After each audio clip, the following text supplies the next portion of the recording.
Let me ask you a question, and I want you to raise your hand if the answer is yes. How many of you own a pair of jeans? Exactly, everyone. Well, this item of clothing is so simple and so common that we rarely stop to consider its origin.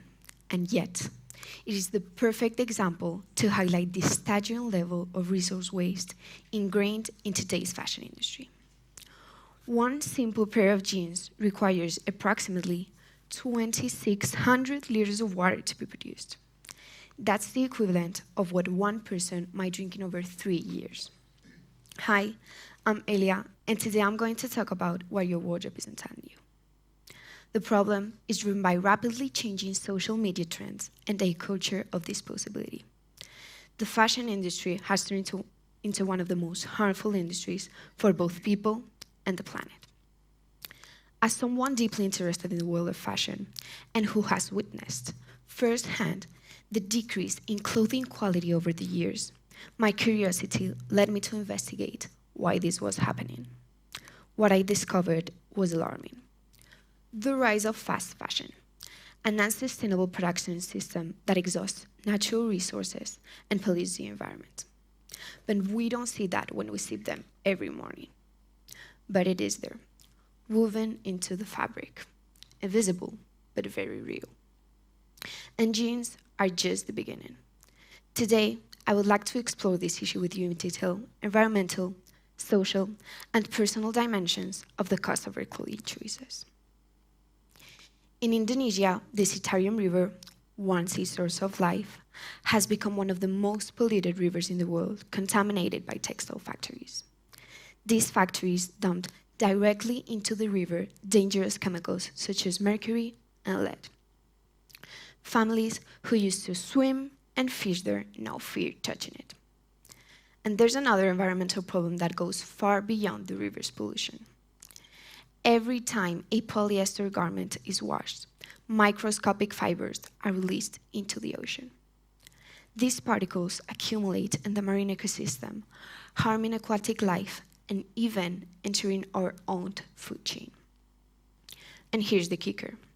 The fashion industry is estimated to be responsible for nearly 10% of global carbon emissions, more than all international flights and maritime shipping combined together.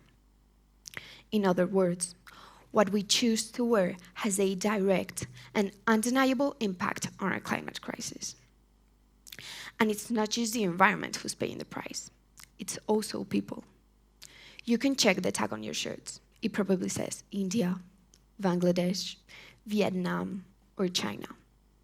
That's where much of our clothing is made. And behind those labels are workers, mostly women and kids, who endure exploitative conditions and face systemic discrimination and abuse, earning miserable wages in unsafe conditions and being exposed to dangerous chemicals without proper protection. I'm sure everyone here remembers the Rana Plaza collapse on April 24, 2013, where an 8-story building housing several garment factories collapsed, killing over 1,100 people and injuring thousands more. The disaster exposed critical safety violations and hazardous working conditions. Not everyone here might have heard of the denim workers in Turkey, who were once hired to sandblast jeans to create that fashionable, worn-out look. But the process exposed them to silica dust, leading to silicosis, a deadly lung disease, all to satisfy consumers' demand for style.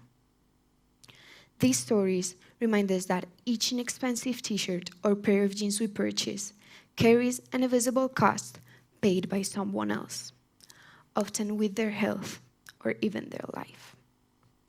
Just imagine losing your breath over a fashion trend. And then there's us, the consumers. Fast fashion feels cheap. $10 for a shirt. Great deal. But is it?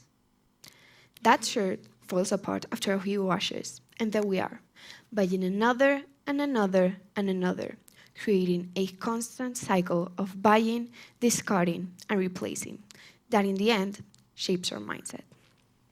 We become used to disposable consumption, forgetting to value resources, time, and labor that go into producing what we wear.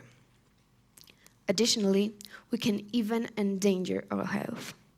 The same chemicals that harm workers remain into the clothes we wear. Studies have shown that these chemicals can trigger allergic reactions, skin irritations, and even respiratory issues in consumers. So while fast fashion looks like a bargain, it's not cheap at all. We pay for it with our wallets, we pay for it with our health, and we pay for it with our mindset. But there's good news. It doesn't have to be this way. There are concrete steps that we can take to shift towards a more sustainable consumption. First, we can choose to support small local businesses or brands that prioritize environmental and ethical production practices. Look for certifications such as GOTS, the Global Organic Textile Standard, or Fair Trade, both of which ensure fair wages, safe working conditions, and environmentally friendly materials. Second, rather than buying large quantities of cheap clothing, we can invest in fewer, higher quality pieces that in the end last longer.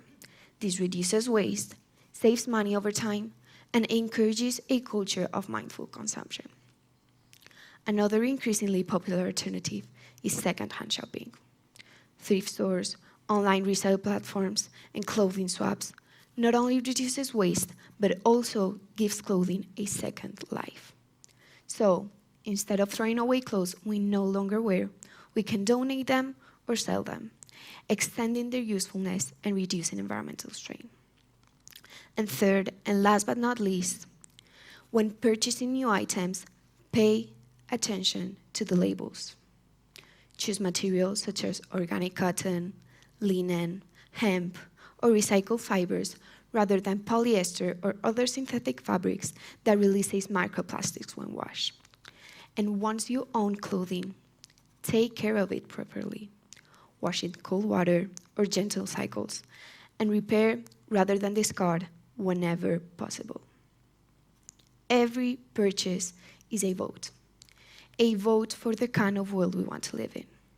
So remember these three main points: ethical production practices, quality over quantity, and proper care. So next time you open your closet, I challenge you to ask yourself, do I really have a good consumption habit?